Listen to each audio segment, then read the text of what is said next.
महमूद गजनवी ने भारत पर कुल कितने बार आक्रमण किया था? 15 बार, 16 बार, 17 बार या 18 बार? आपका आंसर होगा 17। 1000 ईस्वी से लेकर 1027 के बीच में भारत पे 17 बार आक्रमण किया गया था महमूद गजनवी के द्वारा। इन आक्रमणों का जो मुख्य उद्देश्य था वो शासन सत्ता स्थापित करना नहीं था, बल्कि लूटपाट, धन संग्रहण और भारत की समृद्ध जो सांस्कृतिक विरासत थी उसको नष्ट करना था। उसका सबसे प्रसिद्ध आक्रमण 1025 में सोमनाथ मंदिर पर था, जिसमें उसने मंदिर की अपार संपत्ति को लूटा था।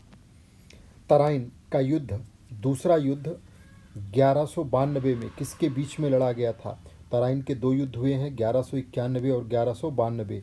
जो 1192 का युद्ध था वो पृथ्वीराज चौहान और मोहम्मद गोरी के बीच में लड़ा गया था।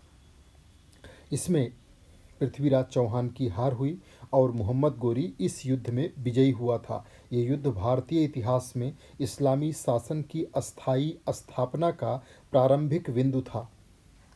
महमूद गजनवी, उसकी राजधानी कहाँ थी? गजनी, लाहौर, बुखारा या फिर बल्ख? तो इसकी राजधानी थी कहाँ पे? गजनी। गजनी में महमूद गजनवी की राजधानी थी।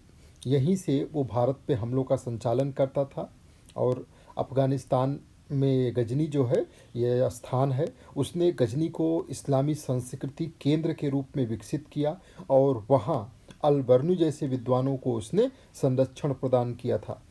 मोहम्मद गोरी ने 1191 में तराइन के प्रथम युद्ध में किससे पराजय पाई थी? तो पृथ्वीराज चौहान से। पृथ्वीराज चौहान ने 1191 के तराइन के प्रथम युद्ध में मोहम्मद गोरी को पराजित किया था। गोरी घायल होकर के युद्धस्थल से भागा था, लेकिन अगले वर्ष फिर से आक्रमण किया और विजय प्राप्त किया तराइन के दूसरे युद्ध में। मोहम्मद गोरी के भारत विजय अभियान में किस राजा ने उसका साथ नहीं दिया था? तो जयचंद, पृथ्वीराज, भीमदेव, कुतुबुद्दीन ऐबक, पृथ्वीराज चौहान ने भारत विजय में उसका साथ न दे करके उसे चुनौती दिया और एक बार 1191 में यानी तराइन के प्रथम युद्ध में उसे पराजित किया। और जयचंद जो था ये कन्नौज के राजा थे। पृथ्वीराज चौहान का इन्होंने साथ नहीं दिया क्योंकि दोनों के बीच में कुछ पारिवारिक और राजनीतिक शत्रुता थी और इसी कारण पृथ्वीराज को अकेले ही तराइन के युद्ध में गोरी से लड़ना पड़ा। प्रथम युद्ध में विजयी रहे और द्वितीय युद्ध में उनकी हार हुई और भारत में फिर इस्लामी शासन की स्थापना का प्रारंभिक बिंदु यहाँ से स्थापित हो जाता है।